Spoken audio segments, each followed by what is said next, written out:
New tonight, senior U.S. officials say Iran privately told Trump advisors it made a mistake in shooting at commercial ships in the Strait of Hormuz. The officials say Iran blamed the attacks on hardliners who were trying to undermine negotiations.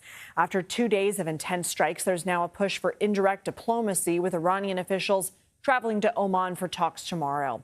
Former CIA officer and Marine Corps veteran Elliot Ackerman joins me now. So the U.S. and Iran, they're talking through mediators, not directly to each other. Is that a big enough deal? What is the role of these mediators?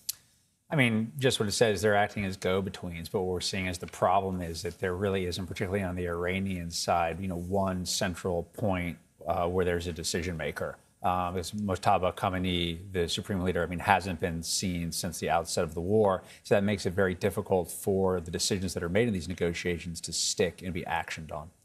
And that has been a problem since the beginning. Secretary of State Rubio has talked about it. Defense Secretary Hegseth has talked about it, that not only is it difficult to get messages there, but also they don't always know who they're negotiating with. They don't always know what J.D. Vance has said. It's not always clear what their red lines are. How do any of those problems get ironed out if the supreme leader is still MIA?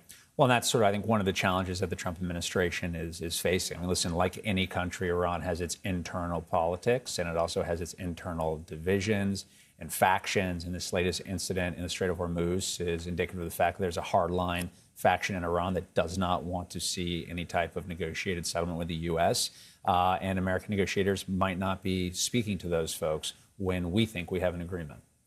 I ask this a lot through different parts. What would motivate Iran to a deal? Why would it want to come to the negotiating table? For a variety of reasons.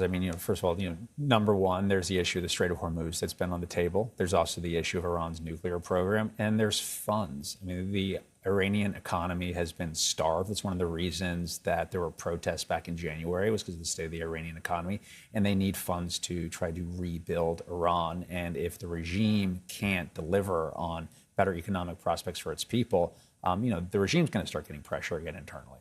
Let's talk about the Strait, because obviously we saw a little bit more traffic after the MOU. We saw oil prices going down, gas prices going down a little bit. Then, of course, we saw these tankers getting attacked over the weekend. Oil prices, gas prices coming back up. The U.S. Navy is telling mariners and companies that the southern route that you see on your screen closer to Oman is open. Do you think that companies are really going to take the risk until there's a longer-term peace deal? Well, it's a challenge. And all of these shipping companies, they rely on insurance, and the insurers have to be willing to provide insurance policies to these ships that are reasonable. So there are lots of second and third order effects. It's not just as simple as the United States and whoever is on the opposite side in Iran saying, OK, the Strait's open. It doesn't mean that shipping is going to necessarily reopen as well. All right, Elliot Ackerman, thank you. Thank you.